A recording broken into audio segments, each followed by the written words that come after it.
First contact and hidden strength. The hegemony warship inexplicable emerged from hyperspace at the edge of Sol system, its crystalline hull refracting starlight in mesmerizing patterns. Admiral Vexthor stood on the command deck, his four eyes narrowing as they focused on the blue-green planet ahead. Earth, another primitive world to add to the hegemony's ever-expanding collection. Status report, he commanded, his translator converting his crystalline language into something his mixed-species crew could understand. Preliminary scans show limited space presence, Admiral, his science officer reported. Primitive satellites, a small lunar base, and rudimentary Mars colonies. No FTL capability detected. Standard Category 3 civilization. Vexthor chittered in amusement. In 3 centuries of expansion, the hegemony had encountered countless developing worlds. The pattern never varied. Shock at first contact, attempted resistance, then inevitable submission. Their superior technology and overwhelming numbers had never failed to subdue a pre-FTL species. Launch the standard greeting probe, he ordered. Let's begin the integration process. Deep beneath the Rocky Mountains, in a facility that officially didn't exist, General Sarah Chen watched the alien vessel's arrival on a holographic display. Unlike the panicked reactions the hegemony expected, her expression remained calm. Earth had been preparing for this moment for over 50 years. They've taken the bait, she said to the assembled military leadership, positioning and behavior exactly as our deep space intelligence predicted. How are the phantom arrays performing? Colonel James Rodriguez checked his quantum-encrypted tablet. Perfect, ma'am. Our true military capabilities remain completely masked. They're seeing exactly what we want them to see. A primitive species barely reaching for the stars. Earth's greatest achievement wasn't its official space program or public technological level. It was the perfect deception maintained for decades. When humanity first detected the hegemony's expansion through long-range quantum sensors, they made a crucial decision. Rather than reveal their true capabilities, they would hide them, appearing weak while secretly preparing for inevitable contact. The hegemony's greeting probe entered Earth's atmosphere, broadcasting the same message they used on countless worlds. Greetings, people of Earth. You have been chosen to join the galactic hegemony. Submit to our guidance, and we will elevate your species to the stars. Resist, and face extinction. You have 30 planetary rotations to respond. In the underground command center, General Chen allowed herself a small smile. Send our prepared response. Let's show them what happens when they threaten a species that's been waiting for them. The response that reached the inexorable appeared to come from a hastily assembled coalition of Earth's nations. It showed grainy footage of human cities, primitive military forces, and stumbling attempts at unity. It ended with what seemed like a fearful acceptance of the hegemony's terms. Admiral Vexthor felt the familiar satisfaction of another smooth integration. Begin landing procedures for the occupation force, he ordered. Standard protocol. Secure their major population centers first. But as the hegemony's landing ships began their descent, humanity revealed its first surprise. The primitive satellites suddenly came alive with advanced energy signatures. The lunar base, thought to be a simple research station, transformed as massive hangar doors opened in the lunar surface. And from Mars, hundreds of sleek warships emerged from underground bases. The most shocking revelation came from Earth itself. The holographic camouflage concealing humanity's true cities and military installations disappeared, revealing a civilization far more advanced than anyone had suspected. Quantum-powered defense systems activated, and ships of unmistakably human design rose from hidden bases worldwide. Impossible, Vexthor exclaimed as his sensors registered technology that rivaled or exceeded hegemony capabilities. They're supposed to be primitive. How could they have hidden this? The answer came in a transmission from General Chen herself. Admiral Vexthor, the people of Earth reject your offer of integration. We've studied your empire for decades, watching you subjugate species after species. We could have revealed ourselves sooner, could have warned others, but we chose to wait, to prepare, to make absolutely certain that when we finally did show ourselves, we would be ready not just to resist you, but to end your empire's reign of conquest forever. As she spoke, human ships took position around the hegemony fleet with practiced precision. Their weapon systems, based on principles the hegemony had never encountered, powered up in perfect synchronization. You came here expecting to find another primitive species to conquer, Chen continued.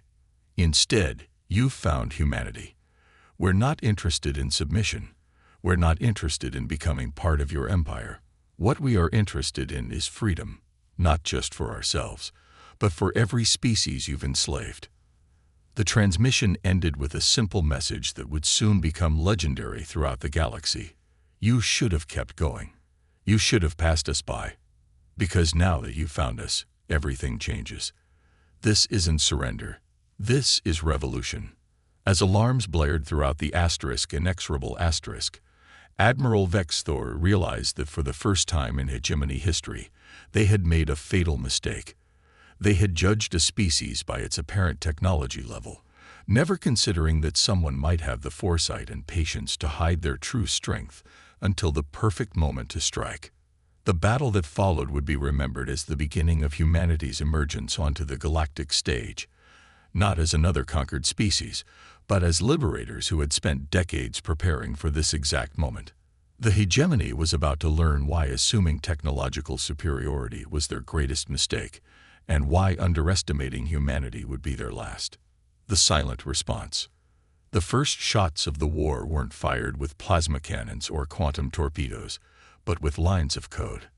As hegemony ships scrambled to respond to humanity's revelation, their command and control systems suddenly went dark.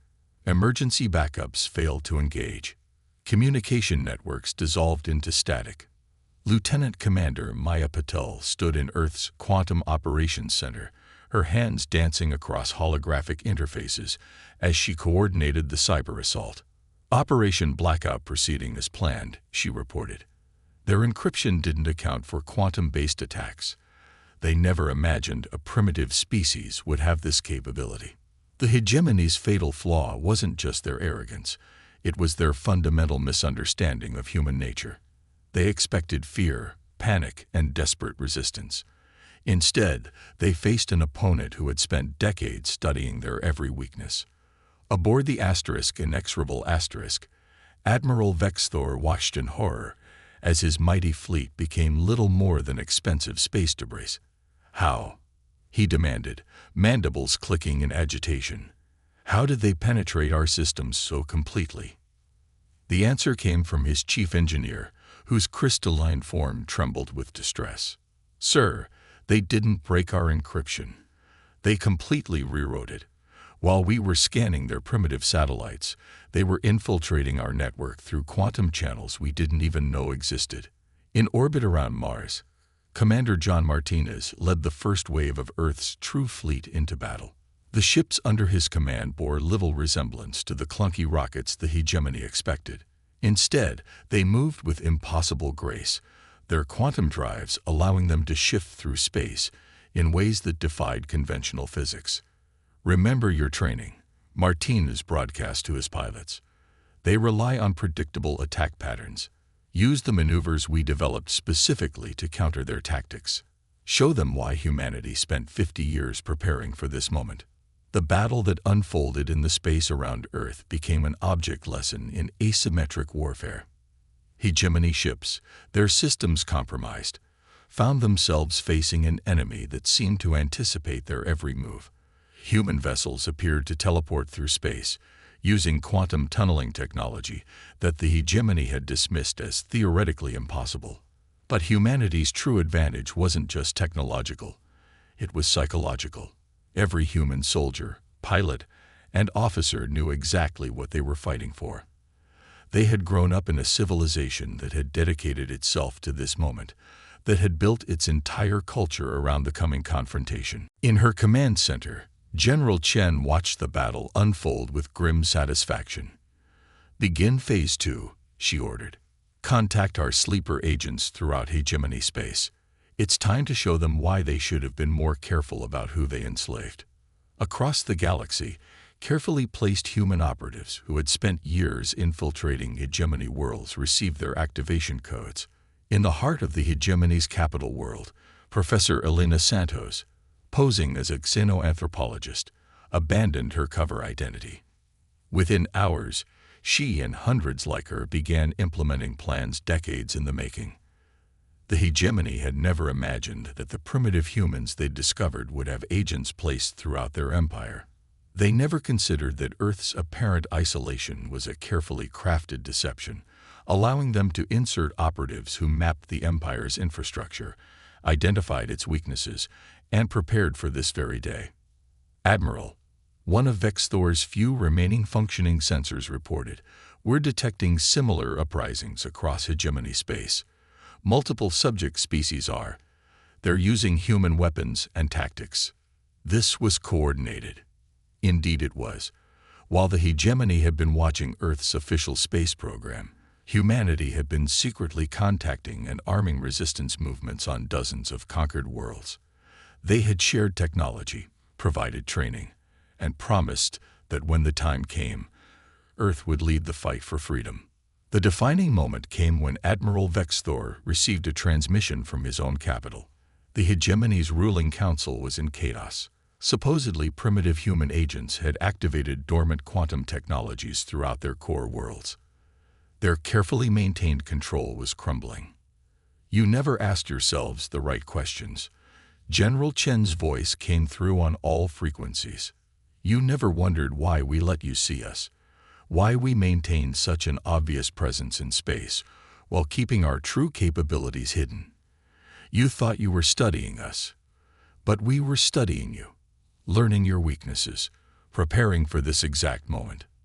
The transmission shifted to show footage from across hegemony space, slave species rising up using human technology, coordinated strikes taking down planetary defense systems, and the emergence of a resistance network that had been years in the making. This isn't just a battle, Chen continued. This is a revolution, one we've been planning since we first detected your empire's expansion. You claimed to bring civilization to primitive species, but all you brought was slavery. Now, humanity is bringing something different, freedom.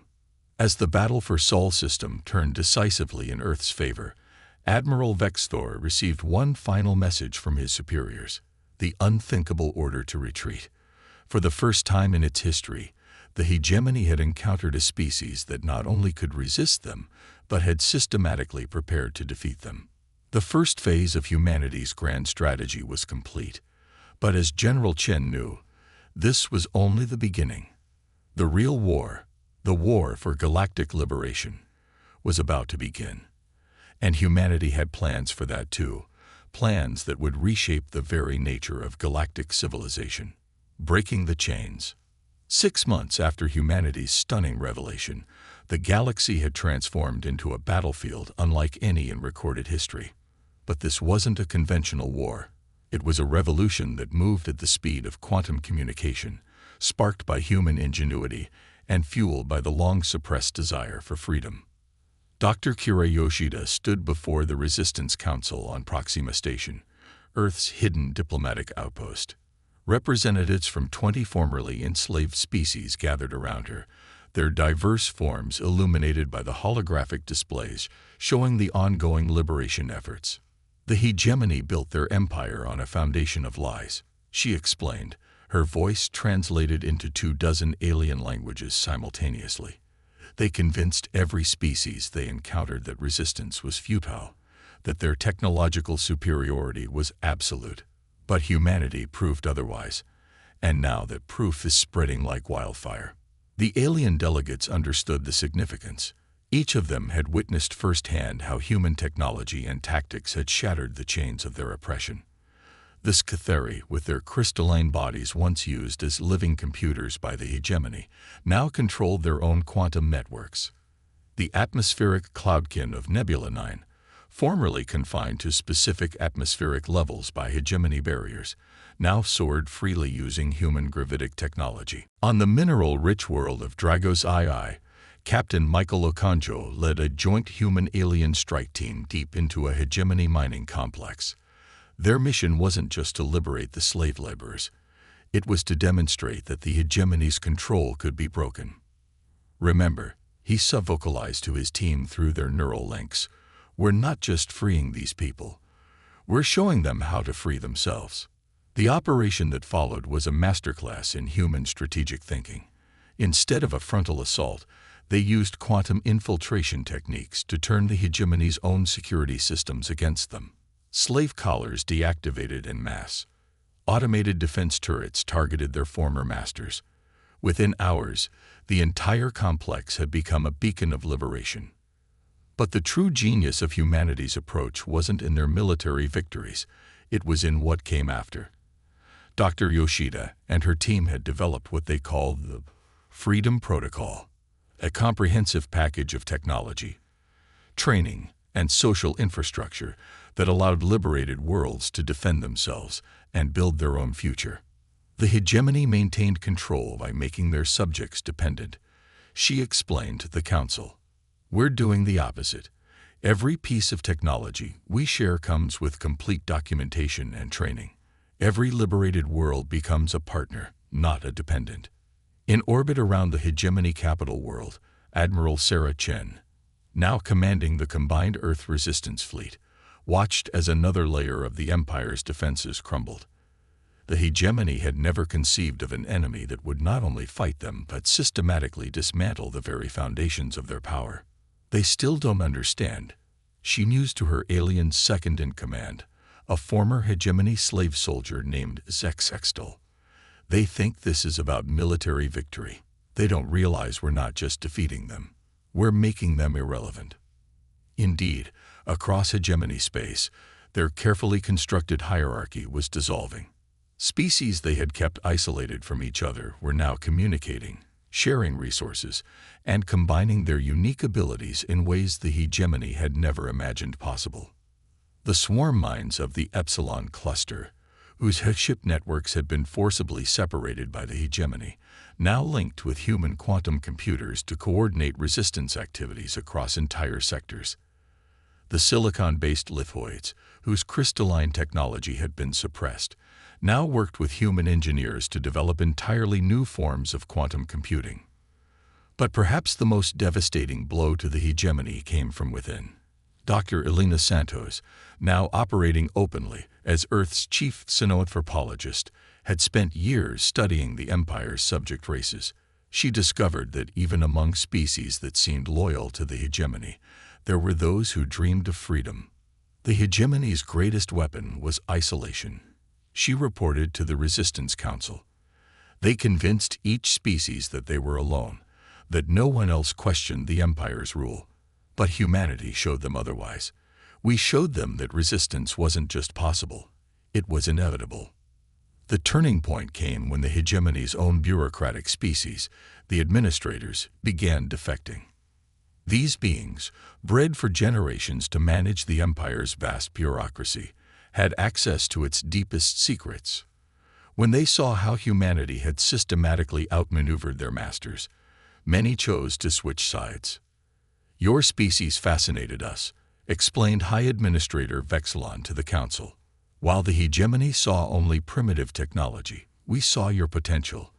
You didn't just prepare for war, you prepared to remake the galaxy. And now we want to be part of that change." As the third phase of humanity's grand strategy unfolded, the galaxy witnessed something unprecedented. A revolution that spread not through conquest, but through liberation.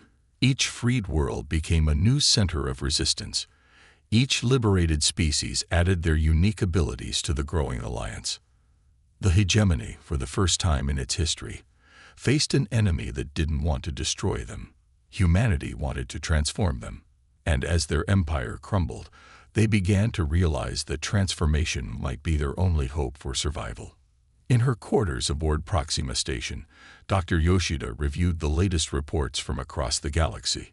Liberation movements were spreading faster than even humanity's most optimistic projections had predicted. But she knew the hardest part was still to come. It wasn't enough to break the chains. They had to ensure they would never be forged again. The next phase would require something even more challenging than military victory. It would require building a new kind of galactic civilization, one based not on domination, but on cooperation. And humanity, having orchestrated the greatest revolution in galactic history, would need to prove they could also lead the greatest peace. The revolution spreads. 1 year into what historians would later call the Great Liberation, the galaxy witnessed something unprecedented. Species that had been enemies under hegemony rule were now working together, combining their unique abilities in ways that transformed the very nature of galactic civilization. In the newly established Freedom Nexus, a massive space station built through the combined efforts of 12 liberated species, Ambassador Rachel Kim watched as representatives from former slave races now cooperated as equals. The station itself was a testament to this new unity. Lithoid crystal technology powered by human quantum cores, protected by Cloudkin atmospheric shields, and coordinated by reformed administrator AIs. When we first planned Earth's resistance, she addressed the assembled delegates. We knew defeating the hegemony wasn't enough. We had to create something better to replace it. Deep in what was once hegemony space, the experimental ship Unity demonstrated this new philosophy in action. Its captain, Marcus Chen, stood on a bridge that seemed impossible by traditional standards. His crew included members of 8 different species, each contributing their unique abilities to create something greater than the sum of its parts. Energy spike detected, called out Kithra, a former hegemony slave whose crystalline form could naturally sense quantum fluctuations. Signature matches rogue hegemony battlegroup. Confirmed, added Zara, a Cloudkin navigator whose gaseous form interfaced directly with the ship's sensors. They're attempting to rally remaining loyalist forces. Captain Chen smiled. The Unity wasn't just a warship, it was a proof of concept. Show them what true cooperation looks like, he ordered. What followed wasn't just a battle, it was a demonstration of the new galactic order. The Unity moved with impossible grace, combining Cloudkin's spatial awareness, lithoid crystal focusing arrays, and human quantum drive technology. The remaining hegemony ships, still operating on their old rigid protocols, never stood a chance. Back on Earth, Dr. Victor Rossi led the Galactic Integration Project from his laboratory beneath Mount Kilimanjaro.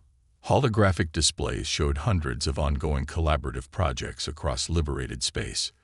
The hegemony's greatest failure, he explained to visiting delegates, was seeing different species as resources to be exploited rather than partners to be embraced. His team had made breakthrough after breakthrough by simply allowing different species to work together freely. The swarm mind's collective intelligence, combined with human creativity and administrator precision, had solved problems that had stumped the hegemony for centuries. But perhaps the most profound changes were cultural.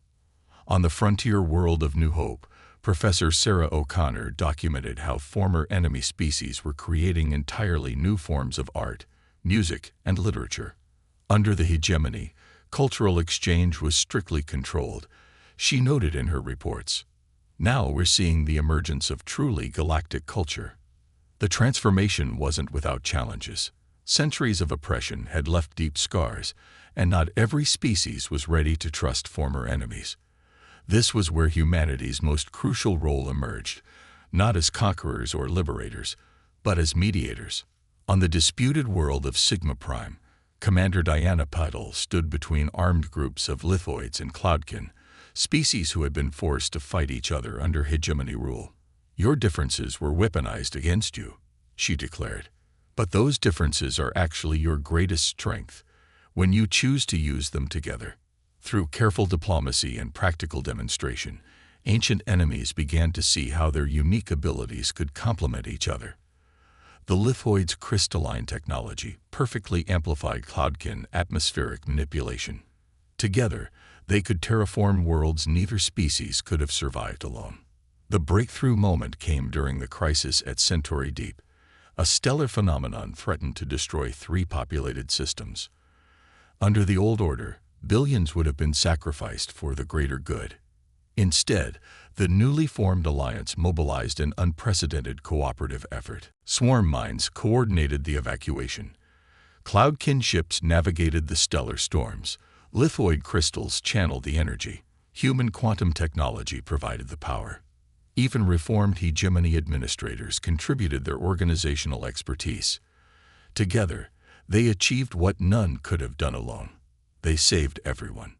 This success sparked a wave of voluntary applications from previously neutral systems seeking to join the alliance.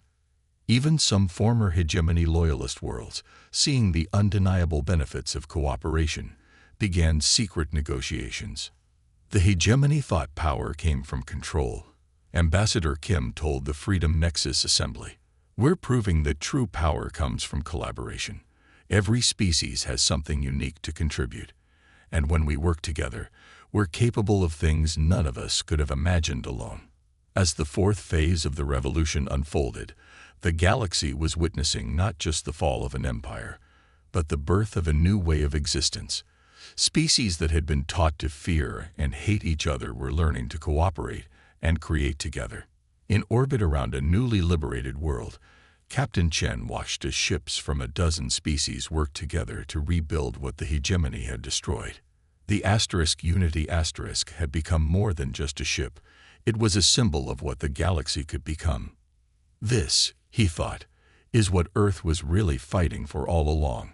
Not just freedom from oppression, but freedom to build something better together. The revolution had become more than just a military victory. It had evolved into a fundamental reimagining of galactic civilization.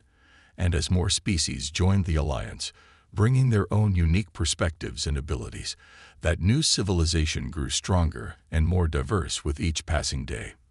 A new dawn. 18 months after humanity's emergence onto the galactic stage, the last bastion of the hegemony prepared for its final stand. Their capital world, once a symbol of absolute power, now stood as a lonely fortress in a transformed galaxy. But what happened next would surprise even those who had orchestrated the revolution. Admiral Sarah Chen stood on the bridge of the Alliance flagship Tomorrow's Promise watching as the combined fleet of 37 formerly subjugated species took position around the hegemony homeworld. But unlike the battles that had come before, her orders weren't to attack. "Open a channel to the hegemony High Council," she commanded. "All frequencies, all languages." On the planet below, Supreme Overlord Vexthor, the same admiral who had first encountered humanity, sat with his fellow council members in their crystalline chambers. Their empire had crumbled, their fleets had fallen, and now they awaited what they assumed would be their execution. Instead, they received an unexpected message. "People of the hegemony," Admiral Chen's voice echoed through their halls, translated perfectly into their native tongue. "We're not here to destroy you. We're here to offer you a choice. The same choice you never gave others." In the chambers of the Freedom Nexus, Dr. Kira Yoshida and representatives from across the galaxy watched the transmission. This was the culmination of humanity's true strategy, not just to defeat the hegemony, but to transform it. "Your empire was built on the belief that difference must be dominated, that unity could only come through force," Chen continued. "We're offering a different path. Look around you. Look at what the species you once enslaved have accomplished together, not through coercion, but through choice." Holographic displays showed the achievements of the past year. The merged technologies that had saved billions at Centauri Deep, the new worlds made habitable through cooperation, the cultural renaissance that had produced art and music that touched the souls of all sentient beings. "This isn't surrender," Chen declared. "This is an invitation. Join us. Not as rulers, not as servants, but as equals. Show us what your species can contribute when you work with others instead of dominating them."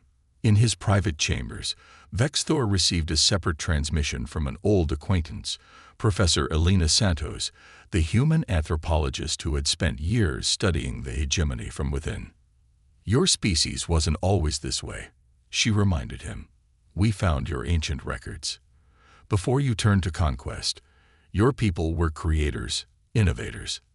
That potential is still within you. The decision that followed would be debated by historians for centuries. The Hegemony High Council, facing not execution but opportunity, made a choice that their predecessors would have found unthinkable. They voted to accept the Alliance's offer. What followed was not a conquest, but a transformation. The Hegemony's vast knowledge, accumulated over centuries of ruling the galaxy, was freely shared. Their technological innovations, long used for control, were repurposed for cooperation. Their organizational skills, once used to maintain an empire, now helped coordinate galactic-scale collaborative projects.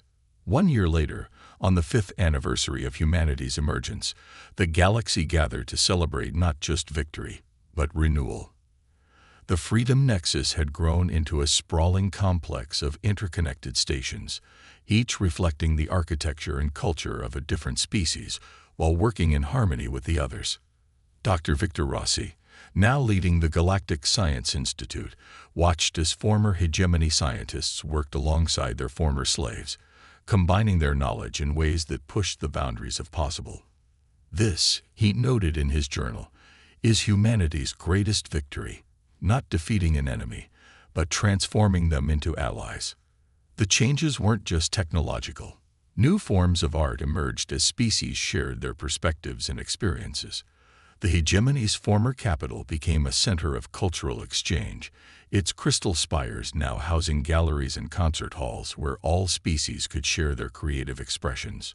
In orbit around Earth, Ambassador Rachel Kim hosted a delegation of young beings from across the galaxy, including, for the first time, children of the former hegemony elite. They had come to learn about the species that had orchestrated not just a revolution, but a renaissance. The question we faced 50 years ago, she told them, wasn't just how to resist conquest. It was how to create a galaxy where conquest itself became obsolete. We didn't just want to win a war. We wanted to make war itself unnecessary. As she spoke, the Unity returned from its latest mission. No longer a warship, but a deep space exploration vessel. Its crew, still comprising multiple species including reformed hegemony members, had discovered wonders that no single species could have reached alone. Captain Chen, now a senior Alliance commander, stood with his diverse crew as they shared their findings. This, he announced, is what we were fighting for all along. Not dominance, not even freedom alone, but the chance to discover what we can achieve together. The galaxy had learned humanity's greatest lesson. True strength lies not in the power to dominate, but in the wisdom to cooperate. The stars themselves seem brighter now, illuminating not an empire of fear, but a federation of equals, bound together not by chains of conquest, but by bonds of choice. And somewhere in the vast reaches of space, other young civilizations were taking their first steps toward the stars. When they finally reached out into the galaxy, they would find not an empire waiting to conquer them, but an alliance ready to welcome them as equals. This was humanity's legacy, not as conquerors, not merely as liberators, but as the species that showed the galaxy a better way. The revolution was complete, but the real story was just beginning. The story of what becomes possible when all species are free to reach for the stars together.